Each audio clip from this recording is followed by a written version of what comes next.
13 তারিখে যে লকডাউন, অনেক কর্মীরা এখানে মন্তব্য করছেন তারা এর সম্পর্কে এখনো কোনো নির্দেশনা পায়নি। তার উপরে আপনি বললেন 10, 11, 12 3 দিন বিক্ষোভ কর্মসূচি রয়েছে পুরো দেশ, সারা দেশের জেলা উপজেলায়।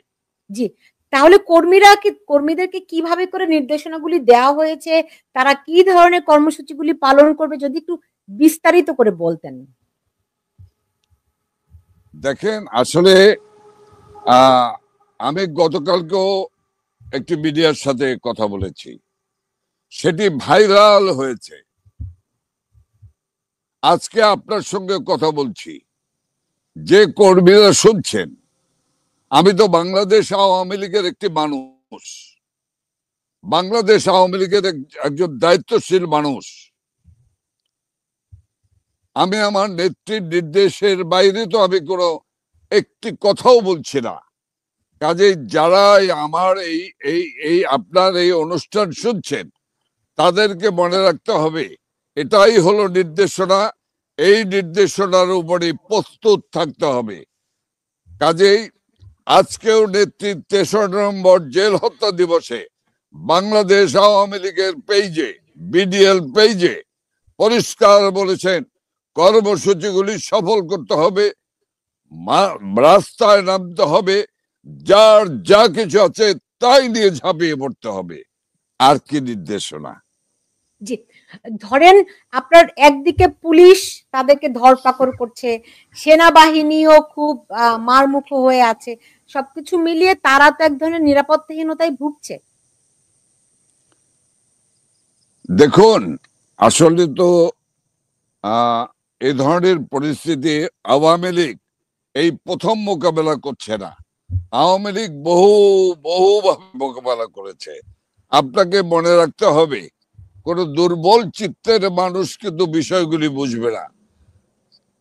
একটি রাজনৈতিক যুদ্ধ কিন্তু চলছে, একটি আদর্শিক যুদ্ধ কিন্তু চলছে। বাংলাদেশ আওয়ামী লীগ একটি আদর্শিক রাজনৈতিক দল, সেই আদর্শিক যুদ্ধ চলছে। সেই যুদ্ধটা কি?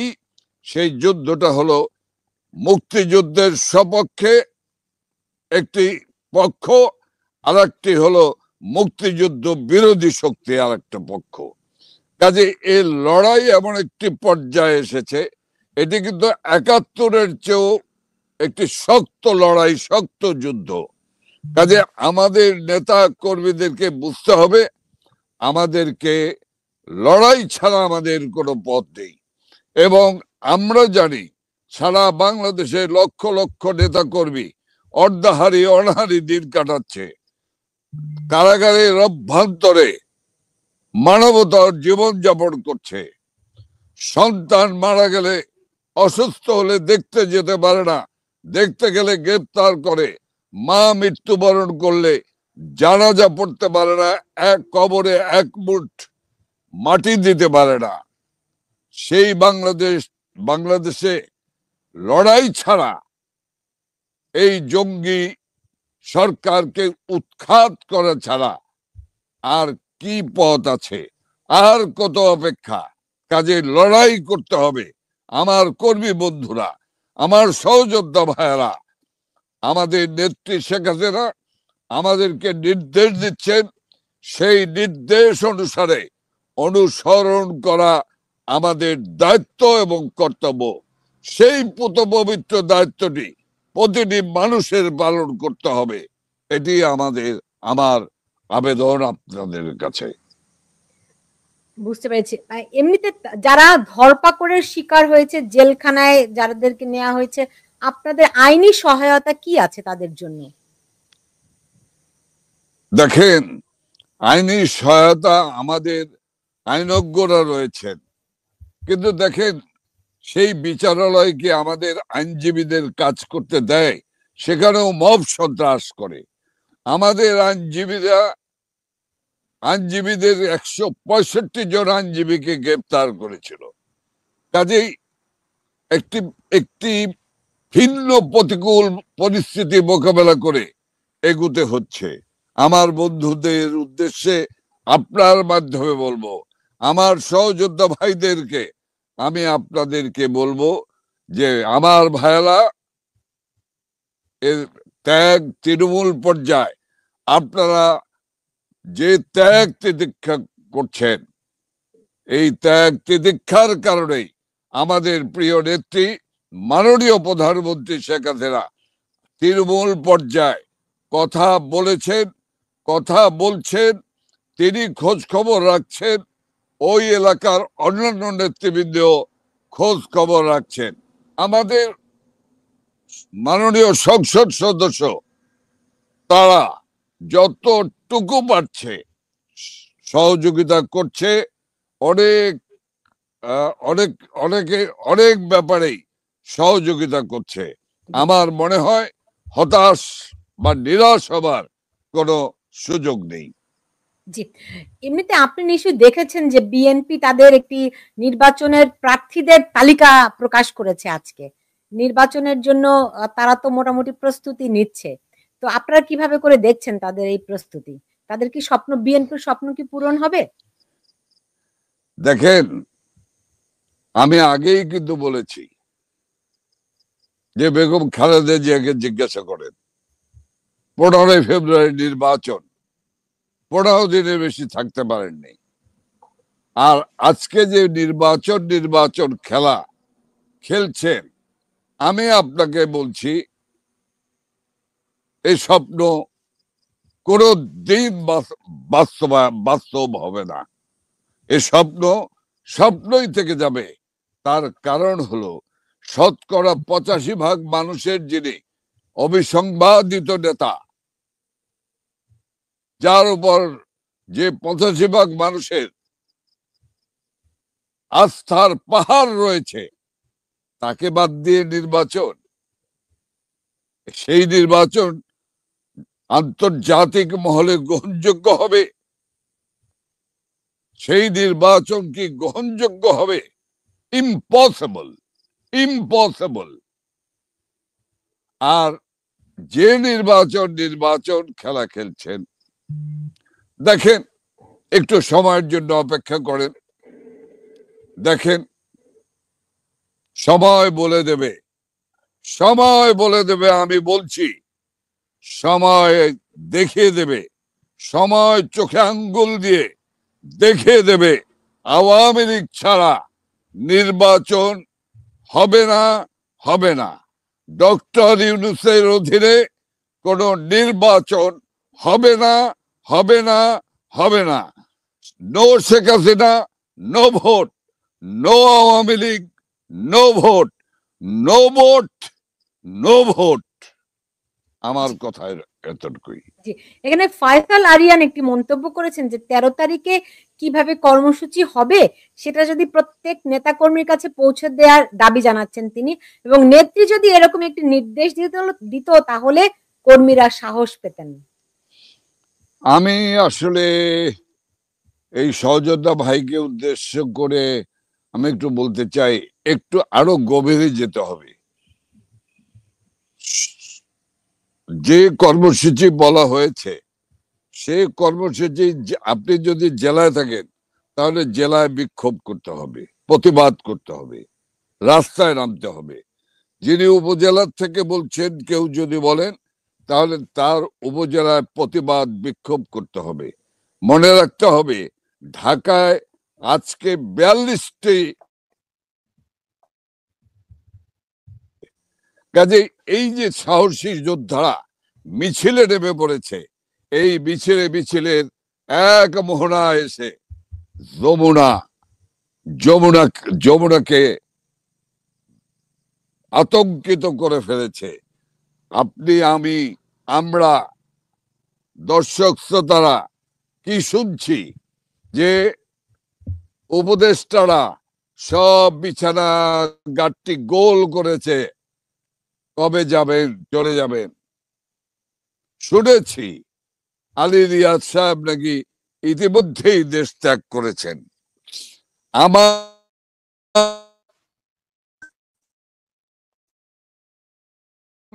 এনসিপি নেতা, সেটি মানুষ সাক্ষী না। আমি তো এনসিপি নেতার নাম আমি উচ্চারণ করব না, ওই কলঙ্কিত নাম আমি উচ্চারণ করব না।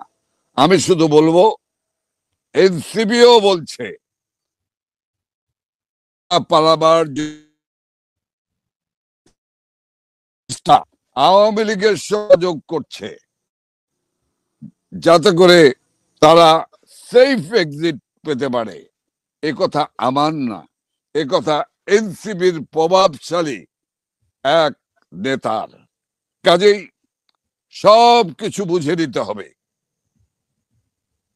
সব কিছু বুঝে নিতে হবে। আমরা দেখছি নির্বাচন আরেকটি কথা আমি ওই রায়ানের ব্যাপারে, আরিয়ানের কারণে বলছি। সেটা হলো, রাজনীতিতে দুটো দিক আছে, আন্দোলনের দুটো দিক আছে। কখনো আন্দোলন মার্ক টাইমে রাখতে হয়, কখনো আন্দোলন যোদ্ধাদের কখনো ফরওয়ার্ড মার্চ করতে হয়, কখনো কুইক মার্চ করতে হয়, কখনো ডাবল মার্চ করতে হয়, আবার কোথাও গিয়ে আবার লেফট রাইট করে মার্ক টাইম রাখতে হয়। আবার যুদ্ধের কৌশল আছে, যুদ্ধের কৌশল যদি শত্রুপক্ষ প্রতিপক্ষ জেনে ফেলে, তাহলে সেই যুদ্ধে পরাজয় থাকে অবশ্যম্ভাবী। কাজেই আমাদের কিছু থাকবে জাহেরে, কিছু থাকবে বাতেরে। জাহেরে যেগুলো বলা সম্ভব সেগুলোই বলছি, বাতেনের কথা বলা যাবে না, দেখা যাবে বাস্তবে। Thank you. জি, বুঝতে পেরেছি। আপনারা বিভিন্ন আন্তর্জাতিক সংস্থার কাছে চিঠি পাঠাচ্ছেন, বিশেষ করে জাতিসংঘের বিভিন্ন জায়গায়, যাতে করে এই নির্বাচন না হয়, আওয়ামী লীগকে বাদ দিয়ে যাতে নির্বাচন না হয়। এই ব্যাপারে একটু বিস্তারিত যদি বলতেন, আপনারা কিরকম সাড়া পেয়েছেন সেখান থেকে? দেখেন, আওয়ামী লীগকে ছাড়া তো নির্বাচন আন্তর্জাতিক মহলই করবে না, তারা এর বিপক্ষে। নিশ্চয়ই দেখেছেন, কূটনীতিক পাড়া থেকে দৌড়দৌড়ি শুরু হয়ে গেছে, তাদের মুভমেন্ট শুরু হয়ে গিয়েছে। এত সহজ, কত ধানে কত চাল দেখতে পাবেন ইনশাল্লাহ। আজকে বাংলাদেশে যারা যে দল নেতৃত্ব দিচ্ছে, আপনি বলেন সুলতানা রহমান, এদের কোন আন্তর্জাতিক ক্ষেত্রে কোনো তারা কোন ফ্যাক্টর তারা জানে? ইন্টারন্যাশনাল রিলেশনশিপ জানে না। তারা কি বাংলাদেশের গ্রামগঞ্জ চেনে না। তারা বাজেট সম্পর্কে কোনো ধারণা আছে? না, নাই। কাজেই একজন মানুষ শুধু এই বাংলাদেশের গ্রামগঞ্জ, হাট, মাঠ, ঘাট সব চেনেছেন। দেশ পরিচালনার যে অভিজ্ঞতা, বিশাল অভিজ্ঞতা অর্জন করেছে, তার পক্ষেই সম্ভব এই ধ্বংস হওয়া অর্থনীতি, এই ধ্বংস হওয়া শিক্ষা ব্যবস্থা, এই ধ্বংস হওয়া পুলিশ ব্যবস্থাকে, এই ধ্বংস হওয়া সিভিল প্রশাসনকে, সব কিছু মিলিয়ে দেশকে একটি শৃঙ্খলায় ফিরিয়ে এনে আবার উন্নয়নের গাড়িতে উঠিয়ে দেওয়া। সেটি সম্ভব একমাত্রই শেখ হাসিনা এবং শেখ হাসিনা। জি, আমি জানি আপনি অনেক ব্যস্ততার মধ্যে রয়েছেন, তবু আরেকটি প্রশ্ন করছি আপনাকে। সেটি হচ্ছে যে, আমরা জানি যে এরই মধ্যে 5ই আগস্টের আগে বিভিন্ন আন্তর্জাতিক দাতা গোষ্ঠী, বিভিন্ন আন্তর্জাতিক সংস্থা থেকে এই আন্দোলনের জন্য অর্থ বরাদ্দ করা হয়েছিল। এই ব্যাপারে কি আপনারা আন্তর্জাতিক অঙ্গনের দৃষ্টি আকর্ষণের চেষ্টা করেছেন?